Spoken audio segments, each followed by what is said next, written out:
안녕하세요. 오늘도 사연설령을 찾아주셔서 감사합니다. 저는 50대 중반의 여성이에요. 저에게는 10살 어린 남동생이 있어요. 그래서 제가 밭일하는 엄마 대신에 동생을 등에 업고 공부도 하고 밥도 하던 일이 생각이 나네요. 저희 집은 시골에서 농사를 짓고 살았기 때문에 경제적으로 넉넉하지 못했어요. 옛날 어른들이 아들을 귀하게 여겼던 것처럼 저희 집도 늦게 태어난 동생을 많이 위했죠. 동생이 성격도 원만하고 운동신경도 좋아서 친구들도 많았어요. 그래서 어딜 가나 사람들의 관심을 독차지했죠.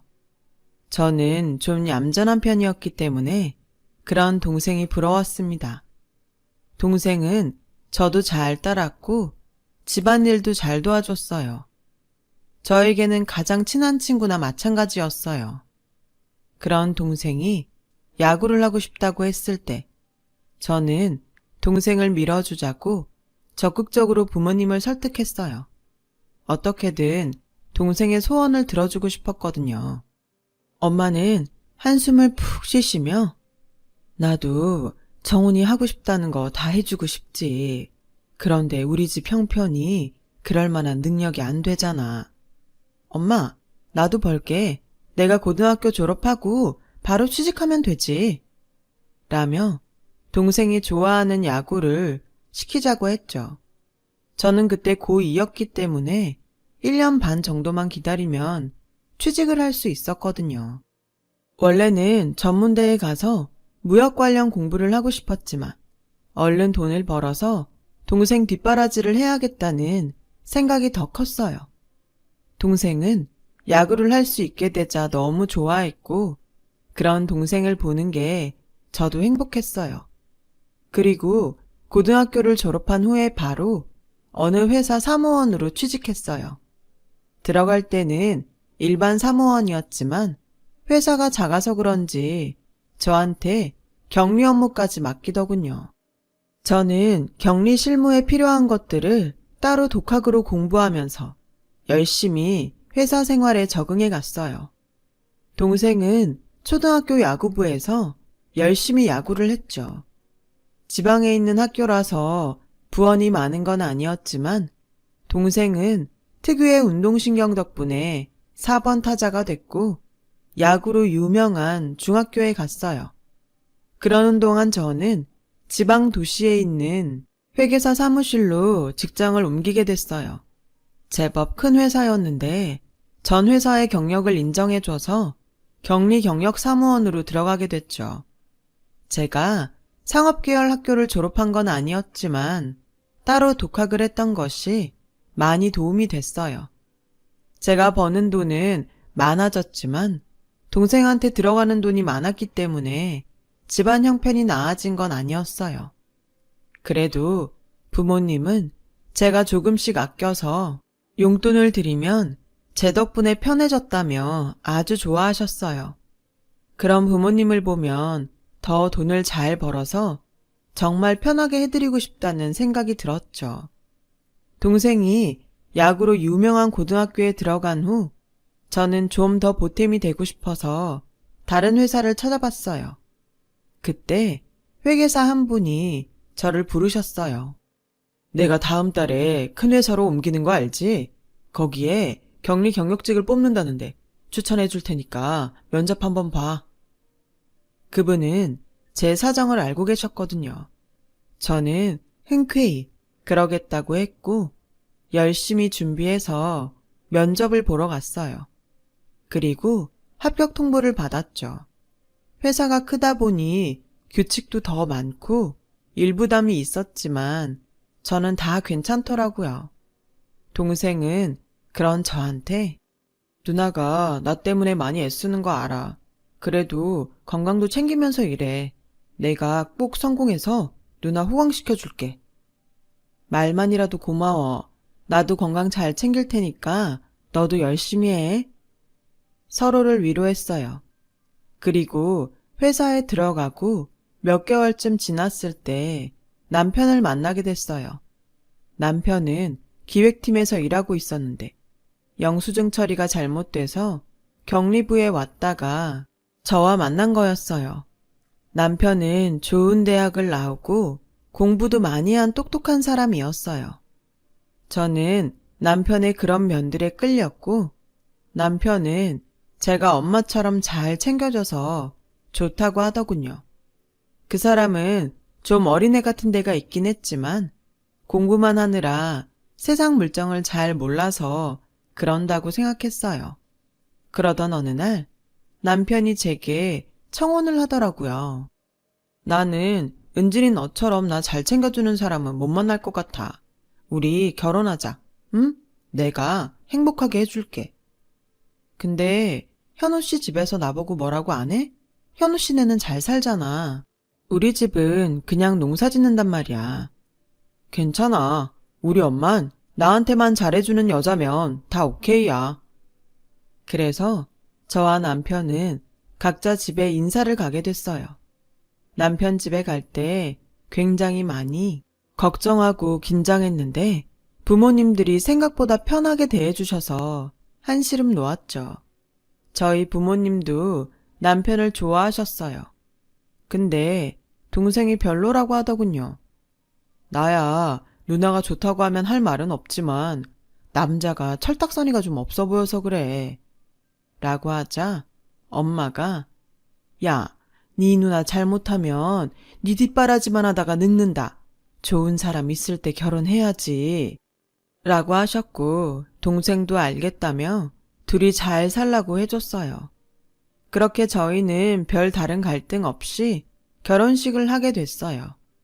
시댁이랑 가까운 데에 살아서 시어머니가 좀 자주 부르긴 했지만 일일이 스트레스 받지 않으려고 노력했죠. 시어머니는 티는 안 내려고 했지만 가끔 저나 저희 집을 얕잡아 보는 게 나타날 때가 있었어요. 엄마가 시어머니 주라며 제게 명품 스카프를 전달하신 적이 있는데 그때도 이거 가짜 아닌가? 백화점 가서 물어보면 알겠지? 라며 대놓고 말하는데 그걸 사려고 돈을 아껴 쓸 엄마 생각을 하니 가슴이 아팠죠. 아무튼 이런 식으로 말할 때가 몇 번 있었지만 성격이 솔직해서 그러려니 하고 넘어가곤 했어요.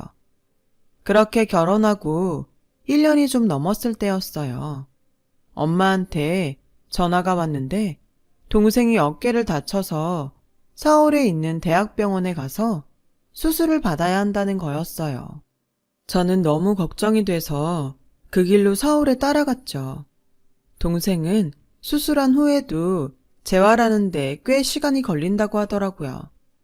곧 고3이 되는 동생은 자기 야구 인생에서 제일 중요한 시기에 부상을 당한 것 때문에 많이 우울해했어요. 그래서 수술받고 입원해 있는 동안 옆에 있으면서 계속 돌봤어요. 그리고 집에 왔더니 남편 태도가 좀 이상하더군요. 제가 밥은 잘 먹었냐, 회사에서는 별일 없었냐고 물어봐도 대답도 안 하고 쳐다도 안 보더니 아침에도 어느새 일어나서 회사에 출근하고 없더라고요.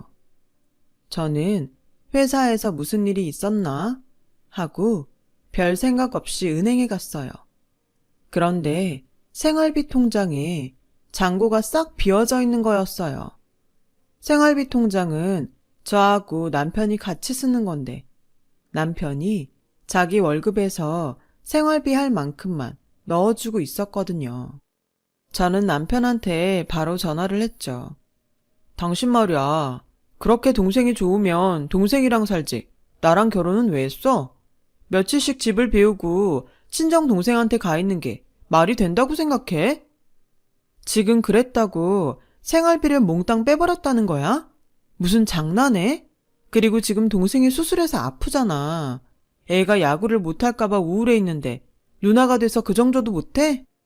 아무튼 난 나한테 소홀하게 하면 생활비 못 줘. 그리고 이딴 일로 회사로 전화 걸지 마. 라더니 전화를 끊어버리는 거 아니겠어요? 너무 어이가 없어서 할 수 없이 제 비상금 통장에서 돈을 찾아서 장을 보고 집에 왔더니 시어머니한테 전화가 걸려왔어요. 당장 시댁으로 오라고 하더군요.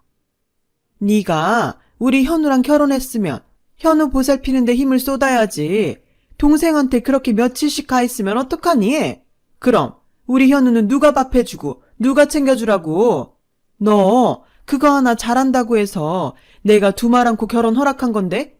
결혼한 지 1년 좀 넘었는데 벌써 이러면 나 가만 못 있는다. 어머니, 제가 여지껏 집을 비운 적도 없었고 이번에는 동생이 큰 수술을 받아서 그런 거잖아요. 그리고 저 그 사람 집안일 도움이 아니고 그 사람 아내잖아요. 라고 했더니 시어머니 목소리가 앙칼지게 변하면서 어디다 대고 따박따박 말대답이야. 진짜 못 빼어먹은 티를 이렇게 내는구나. 라면서 화를 내시는데 정말 황당하고 기가 막혔어요. 너 말이야. 내가 한동안 지켜보니까 현우한테도 한마디도 안 지는 것 같던데 여자가 그러면 못 쓴다. 그리고 도우미? 너 말 잘했다. 네가 도우미만큼은 일을 하니? 아침에도 현우 일어날 때 겨우 일어난다며. 시어머니는 저를 완전히 자기네 집 일꾼처럼 생각하는 것 같았어요. 저는 동생 병간호한 게 이런 말을 들을 정도인가 아무리 생각해도 이해가 되지 않더라고요. 근데 어떻게 보면 제가 너무 동생만 챙긴다고 생각할 수도 있을 것 같아서 일단 죄송하다고 하고 집에 왔죠.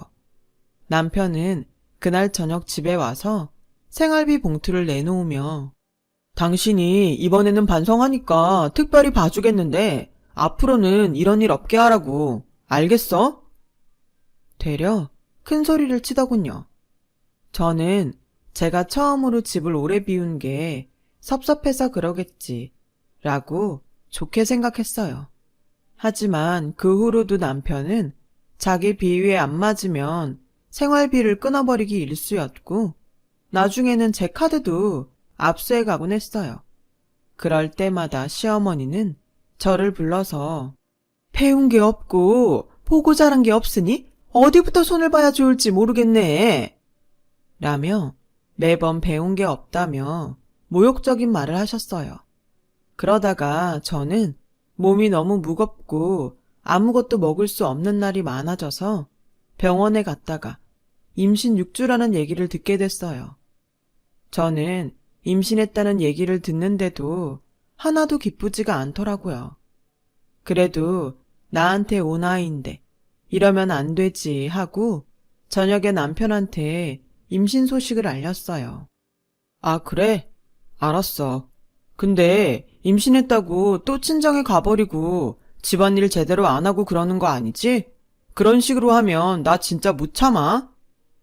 저는 남편이 저와 결혼한 이유가 궁금해졌어요.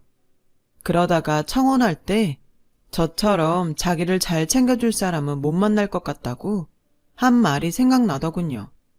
이 남자는 평생 자기 옆에서 엄마 대리 역할을 할 사람을 찾았던 거였어요. 저는 그런 줄 모르고 결혼한 거였고요. 그렇게 제 결혼 생활에 후회가 생기고 있는데 남편 동생이 결혼할 여자를 집에 데려왔더라고요. 시어머니는 내내 활짝 웃으면서 그 여자 손을 잡고 저 들으라는 듯 대학도 좋은 데 나오고 부모님도 훌륭하셔서 그런지 아주 앉아있는 자세부터가 다르네 하시더라고요. 저는 그저 부엌에서 묵묵히 과일을 깎아다가 그 사람들 앞에 바쳤죠. 그들은 정말 제가 안중에도 없는 것 같았어요. 자기들끼리 먹고 웃으며 이야기하는데 제가 어디서 뭘 하고 있는지는 관심도 없더라고요. 그걸 확실히 알게 된 건 도련님 결혼식이었죠. 저는 그날 한복을 입고서 시어머니한테 휘둘려서 계속 식당 안에서 손님들 뒤치다꺼리를 하느라 정신이 없었거든요. 조금 숨 좀 돌리려나 싶으면 저기에 음료수 갖다 줘라. 여기 반찬 더 가져와라. 아주 사람을 이리저리 돌리더라고요. 아니, 뷔페에서 서빙을 원하면 어쩌나요? 그렇게 정신없이 서빙을 하다가 문득 보니까 시댁 식구들은 자기들끼리 오손도손 앉아서 밥을 먹고 있더군요. 남편도 거기 같이 끼어서요. 신랑 신부는 식당에 들어오더니 저를 휙 지나쳐서 자기 식구들이 있는 데로 먼저 가서 인사를 하더라고요. 저는 정말 이 집의 도우미, 그 이상 그 이하도 아니라는 걸 확실히 깨달았어요. 저는 어디에 앉아 있을 데도 없어서 계속 서 있어야 했어요. 그러다 보니 몸에 무리가 왔는지 안 아픈 데가 없이 다 아프더라고요. 저는 남편한테 얘기해서 집에 가자고 하려고 했죠. 남편은 자기 친척들 사이에서 신이 나서 술을 마시고 있었어요. 여보, 집에 가자. 나 몸이 이상해. 알았으니까 좀 가 있어. 정 아프면 혼자 들어가던가. 남편은 저랑 상관없는 사람처럼 다른 사람들과 어울리느라 정신이 없었어요. 저는 결국 혼자서 집에 돌아와야만 했고 그날 밤에 아이를 유산하고 말았어요. 저도 좋아하지 않고 시댁서도 아무도 반기지 않으니까 유산이 된 건가 하고 죄책감에 눈물만 나더군요. 저는 혼자 병원에 누워있다가 집에 돌아와 짐을 싸서 친정으로 와버렸어요. 남편도 시어머니도 저한테 전화 한 통 없더라고요. 며칠이 지난 후 저는 몸을 추스린 후에 회사로 남편을 찾아가서 이혼하자고 했어요. 알았으니까 이렇게 갑자기 찾아오지 마. 당신은 가만 보면 나 망신 주지 못해서 안달난 사람 같더라. 내가 말없이 친정 갔다가 처음 보는 건데 할 말이 그것밖에 없어? 그럼 뭐라고 하는데? 누가 가라고 그랬어? 아, 성격 되게 이상하네. 라더니 벌떡 일어나서 커피숍을 나가버리더군요. 그렇게 집에 왔는데 또 시어머니한테서 전화가 왔어요. 우리 현우가 무슨 큰 잘못을 한 것도 아니고 네가 멋대로 나간 거니까 네가 위자료 줘야 되는 거 알지? 게다가 아이까지 유산됐으니 말 다 했지. 네가 마음대로 나간 거 내가 소송해서 돈 다 받아내고 말 테니까 그렇게 알아라. 라며 협박에 가까운 말을 했어요. 두 사람은 아이가 어떻게 된 건지 제 몸은 괜찮은지 전혀 관심이 없었어요. 그리고 그때는 이혼한다고 결심하는 것만으로도 여자한테 굉장히 큰일이었는데 31살인 제게 시어머니의 그런 말들은 무섭기만 느껴졌어요. 그래도 남편하고 더는 못 살 것 같았어요. 부모님은 그런 저를 이해한다며 여기저기서 돈을 빌리셔서 제가 가지고 있는 돈하고 합쳐서 위자료를 만드셨어요. 저는 남편과 시댁이 요구하는 돈을 주고 이혼을 하게 됐죠. 지금 생각해보면 그때 능력이 있었다면 변호사를 선임하고 그들에게도 죄를 물을 수 있었을 것 같은데 그때는 그럴 엄두도 내지 못했습니다. 그렇게 저는 이혼하고도 한참을 집에서만 지냈어요. 밖에 나가면 다들 저를 보고 수군거리는 것 같았거든요. 어디 나가서 취직할 엄두도 나지 않았어요. 그러고 있는데 일본에 유학 간 동생이 방학이 돼서 집에 왔어요. 동생은 어깨를 다친 후 자꾸 부상이 도지게 되자 야구를 그만두고 재수를 하다가 일본으로 유학을 가게 됐거든요. 집에서 도움을 주기 어려우니까 일본은 유학생이 아르바이트를 할 수 있다고 해서 선택한 곳이었어요. 다른 나라보다 가깝다는 이유도 있었죠. 동생은 저를 보더니 자기랑 장사를 시작해보는 게 어떠냐는 거였어요. 장사라니 우리가 무슨 장사를 해? 거기에 우리나라 여자들이 좋아할 만한 것들이 꽤 있거든. 그렇게 비싸지도 않아. 옷도 그렇고. 그냥 조금씩 갖다가 팔아보자. 그렇게 해서 저는 동생과 함께 보따리 장사를 시작했어요. 그게 지금 제가 하는 인터넷 쇼핑몰의 시초였죠. 저는 주로 젊은 엄마들이나 회사 다니는 여자들이 좋아할 만한 아이템들을 찾아서 동생한테 전달했고, 동생은 물건들을 사서 보내줬어요. 그렇게 장사를 하다가 보니 재미가 있더라고요. 저는 원래 무역 쪽에 관심이 있었기 때문에 정식으로 수입해보기로 했어요. 동생도 일본에서 경영 쪽을 공부하고 있어서 많은 도움이 됐죠. 몇 년 후 동생이 군대를 다녀와서 졸업을 한 다음 저희는 그동안 모은 돈을 가지고 작게 회사를 차렸어요. 동생이 일본에서 만들어 놓은 인맥들이 있어서 순조롭게 시작할 수 있었어요. 저희는 그러다가 더 발전해서 유럽 쪽에서 여자들이 좋아할 만한 고급 제품들을 찾기로 했죠. 비누나 작은 생활용품들도 여러 나라에서 들여오게 됐어요. 조금씩 회사를 키워가면서 일을 하다 보니 다시 남자도 만나게 됐고 재혼을 하게 됐어요. 남편은 중견기업 임원이었어요. 그리고 온라인으로 사람들이 점점 몰릴 때 저희도 온라인 쇼핑몰을 열게 됐죠. 저는 동생과 열심히 노력해서 15년 만에 어엿한 사장님 소리를 듣게 됐어요. 물론 그 전에도 동생과 둘이 대표로 있었지만 직원이 많아봐야 5명 정도인 회사였거든요. 그러다가 온라인 쇼핑몰을 하면서 20명 정도 사원을 둔 사장님이 된 거죠. 직원 20명에 어엿한 사장이라는 말이 우스울지 모르지만 저한테는 정말 감회가 깊은 일이었어요. 아무것도 못하고 있을 때 동생이 저한테 같이 일을 해보자고 했기 때문에 이렇게 떳떳한 사회인이 될 수 있었으니까요. 그 사이 예쁜 딸아이도 생겼고요. 그러다가 어느 여성 기업인 모임에 초청을 받아서 짧은 강연도 하게 됐어요. 그날 강연을 마치고 점심을 먹은 후 남편 회사가 가까운 데에 있어서 잠깐 보기로 했어요. 남편 회사는 그때 경력직 직원을 뽑고 있는 시기였거든요. 제가 회사에 들어갔더니 몇몇 사람들이 의자에 앉아서 면접을 기다리더라고요. 저는 그 사람들을 방해하지 않으려고 조용히 돌아서 나갔어요. 그런데 그때 누가 뒤에서 저를 붙잡더군요. 돌아보니 전 남편이었어요. 때린 사람은 잊어도 맞은 사람은 잊지 못하죠. 예전의 감정들이 떠올라 부들부들 떨리는데 그 사람은 아무렇지 않게 당신 오랜만이네. 여긴 어쩐 일이야? 라고 말하는 거예요. 그 와중에 뭔가 되게 절박해 보이는 얼굴이 있었어요.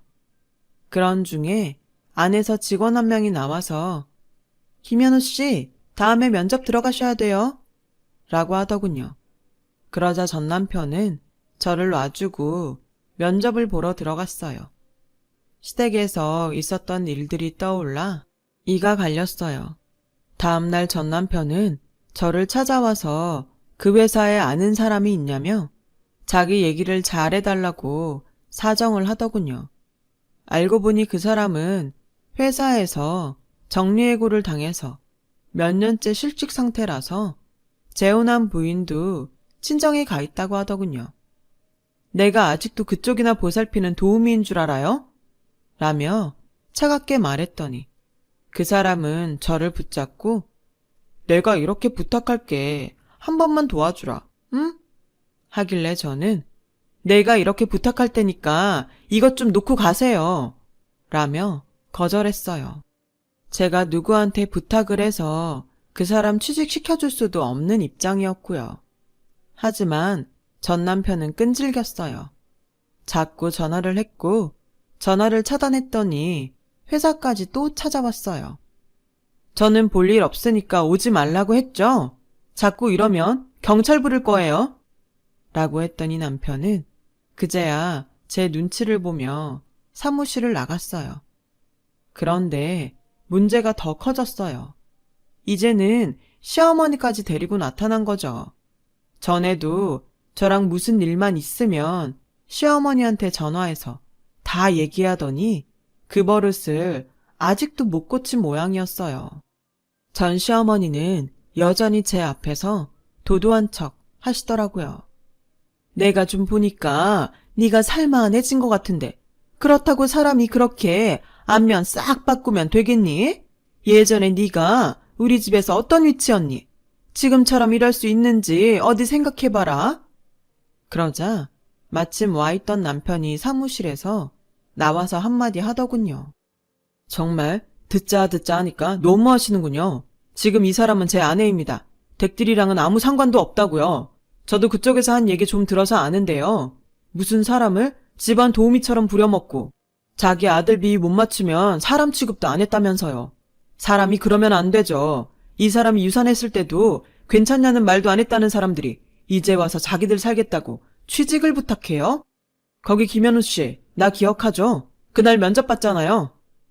그러자 전 남편과 전 시어머니 얼굴이 새하얗게 변했어요. 전 남편은 너무 놀라서 어쩔 줄 모르며 아니, 저는 그런 뜻이 아니었고요. 그냥 저 사람이 잘 됐으니까 거기 아는 사람 있는지 알아보려고. 라길래 제가 그걸 왜 나한테 알아봐. 실력이 있으면 어련히 붙지 않겠어? 앞으로 한 번만 나 더 찾아오면 법원에 접근 금지 명령 받아낼 거야. 그러니까 얼른 그쪽이 죽고 못 사는 어머니 모시고 나가. 라고 했고 시어머니는 그런 제게 예, 내가 큰 실수를 한 것 같구나. 나는 그냥 우리 현우를 잘 봐달라고 하는 말이었는데 오해는 없었으면 좋겠다. 세상에 누가 잘 봐달라는 말을 그렇게 해요? 그게 말이 된다고 생각하세요? 제가 안면을 싹 바꿔요? 그럼 안 바꾸게 생겼어요. 저는 가족으로도 취급도 안 하고 자기 아들 뒤치다꺼리 소홀하면 가만 안 둔다면서요. 그쪽들이 한 일들을 생각해봐요. 애초에 안일 시킬 사람으로 생각해놓고 결혼시켜놓고 이제 와서 왜 딴소리예요? 여기요. 이 사람들 나갈 거니까 빨리 좀 내보내세요. 그리고 앞으로 이 사람들 회사에 들이지 마세요. 전 남편과 전 시어머니는 더는 말을 못하고 그대로 끌려나가고 말았어요. 지금의 남편 앞에서 그렇게까지 하고 싶지 않았는데 너무 적반하장인 태도에 저도 화가 치밀었던 것 같아요. 남편이 든든하게 제 편이 되어줘서 얼마나 고마웠는지 몰라요. 어쩌다 이렇게 좋은 사람을 만나게 되었는지요. 전 남편은 결국 회사 경력직에 떨어졌다고 하더군요. 그 일이 아니더라도 면접을 너무 못해서 점수가 안 좋았다고 하네요. 저는 동생과 같이 계속 일을 하고 있어요. 아이도 잘 크고 있고 남편과도 잘 지내고 있답니다. 시댁은 그때 이후로 어떻게 됐는지 잘 모르겠네요. 어디선가 잘 살고 있겠죠.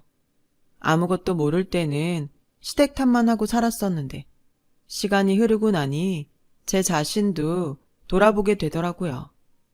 마음 아픈 일들을 겪고 동생과 사업을 하며 예전보다 더 많은 일들을 겪고 제가 조금 더 단단해졌을 때 지금의 남편도 만난 거였어요. 그때 내가 조금 더 단단했더라면 그런 사람들을 만나지 않았을 텐데 하는 생각도 해봅니다. 내면도 더 가꾸려고 노력하면서 열심히 살아보려 합니다. 모두 행복하시고 건강하셨으면 좋겠어요. 하시는 일 다 잘 되시고요. 여러분, 사연 댓글에 응원과 현명한 조언 부탁드려요. 좋아요와 구독은 저에게 큰 힘이 됩니다. 오늘도 좋은 일 가득하세요.